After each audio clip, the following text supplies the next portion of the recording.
And Okay. Will, it is that time where we pour out a little something for our 19th hole discussion.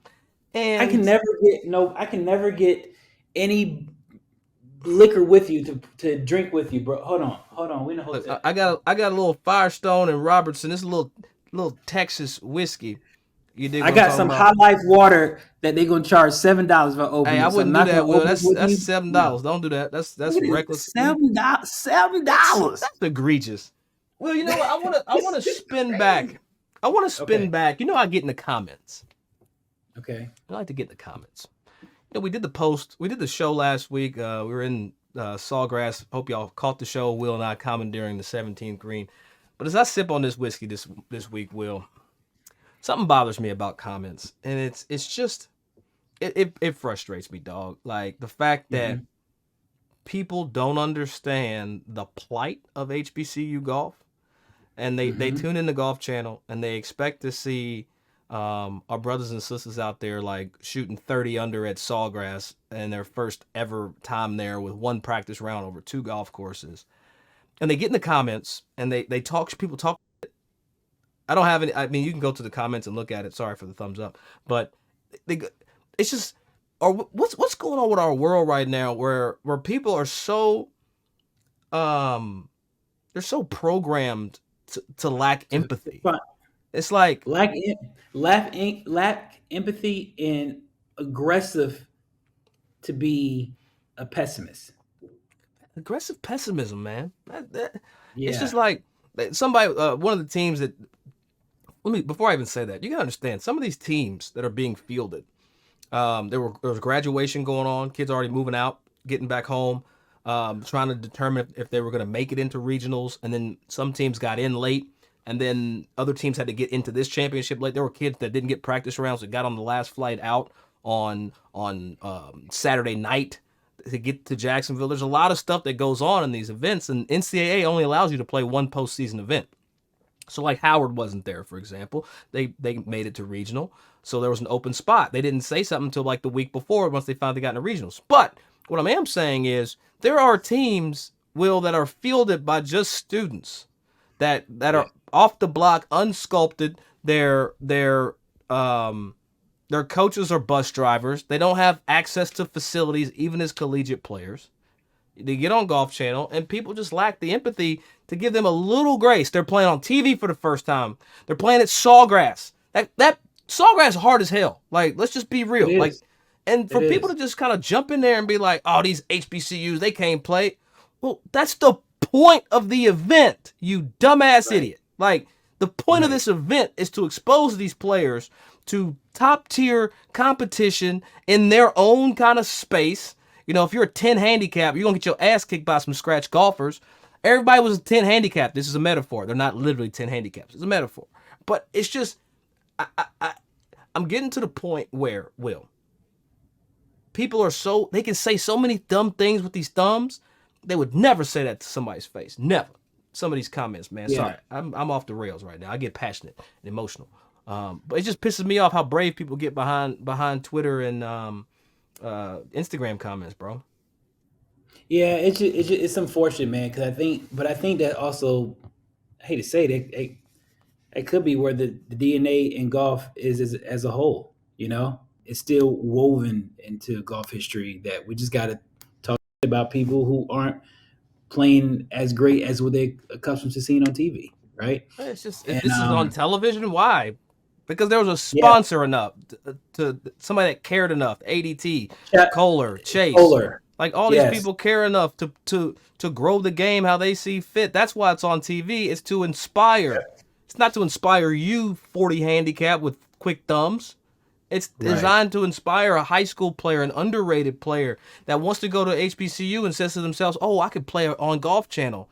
Like that's what it's about. It's to think bigger than you currently are thinking But for the kids coming in. Sorry, I but no, it's good though. When we talk about thinking bigger, that's dope because it's just the frustrating, whole man. thing is when you have bigger brands that have the courage to have diversity in thought. Again, this is the first time that the PGA Collegiate Championship had three presenting sponsors: ADT, Kohler, as well as Chase.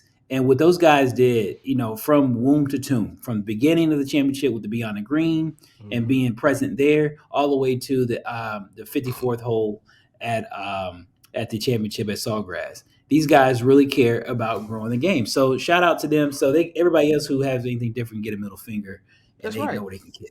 Sorry, man. They can Look, this kiss was my this ass. this is that part where we go out of bounds, man. We pull it up so we can get a little reckless, but um, I, that's just where I'm at, man. Golf. 40 handicappers with quick thumbs need to shut the hell Let up, me. man.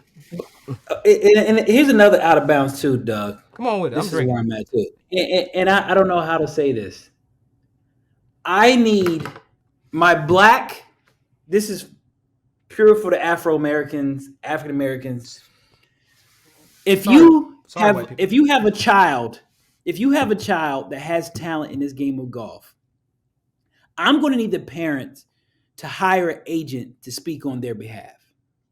Say more. This new this new NIL money stuff, which is dope, which is it gives kids and families opportunities to be blessed financially, right? But when a parent does not really have the attributes to go negotiate, to go find, to go seek brands partnerships, and they ask in an incorrect way, whether it's coaches, whether they talk to other brands in a more aggressive manner, before you know it, you'll start to see everybody in golf, from brands to coaches, are speaking about the family, and it's so frustrating, Doug, All right, get it, man. because it makes you want to root. I want to root for the child, but it makes you not want to root for the family. I don't want bars. Say that again. Say that's heavy. It makes you want to root for the child, but it makes you not want to root for the family because if somebody's if I had $1 for every coach brand say, hey man, that parent's a little aggressive, and we get it. They have a talented child. That is doing something that none of us can do, but I need the parents to sit back and let the professionals, whether agent, somebody or somebody that can represent the family on behalf of seeking these brands, because it gets to a point to where nobody's taking time to figure out the formula to understand this. Because here's the bad part, Doug, and this is where the question too. When I think about Harold Varner when he was winning as a junior and collegiate athlete, etc., Harold didn't have to go find sponsors. There was people knocking on my door. Hey, Will, do you know Harold Varner? I do. I want to give him some money. I mean, I can have my golf club and my golf balls in my hand, and I say, hey, I'm a professional golfer. They're still like, yeah, I'm looking for a professional golfer to sponsor. You know Harold Varner number? Like, no, I don't know his number. I can't find the guy, right? And so for these kids who have talent, who just started to reach the peak of success, it doesn't mean that you have green light automatically say, oh, my child won this. Now let's go get money as a parent. Let's go knock on these doors and demand all this type of money. Yeah, my kid did that one thing that one time. My kid did that one thing. And if you keep doing it, they're going to find you. You're not going to have to worry about a damn thing. Mm. And it just makes it look like when it comes to parents, they have a child and it's almost as if I got my horse now. I root for the kid, but it makes you not want to root for the family, right? And it's just so frustrating, man. So I really ask these parents out here, and it is blurred. It's not just black and white, but I'm really specifically talking to my community because I'm getting phone calls, and I'm the fourth to fifth, sixth person to get it to where like, man, we can't really mess with them. They just all about that bread. Yeah, they all about that money, and it's sad. It is sad. Because the family is getting put in a position, the kid is getting put in a position to where, like, man, it's kind of tough to help them. Parents, stay out of it. Stay out of it. Find somebody that you can trust. Let them go be the good guy and bad guy. It's like Dr. Bob said that one time, Will. These kids, they need a parentectomy. Just cut the parents off and get them cracking. Hey, so maybe, hey, parent, mother or father of little Johnny's son of a bitch. Stop. It's not them. It's you. Like, let's. Right.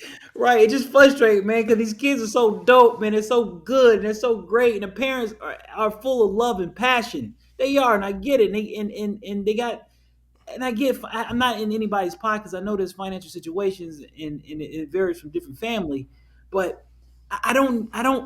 I defend every time a coach or a brand calls me. I defend that family when it's coming off automatically. Like, man, this is, Yeah. they just want money. Like, no, they're a good family, bro. They're a great family. It just, I don't know the family situation, but hey, watch such and such in this tournament. Here, this is how they did in this tournament.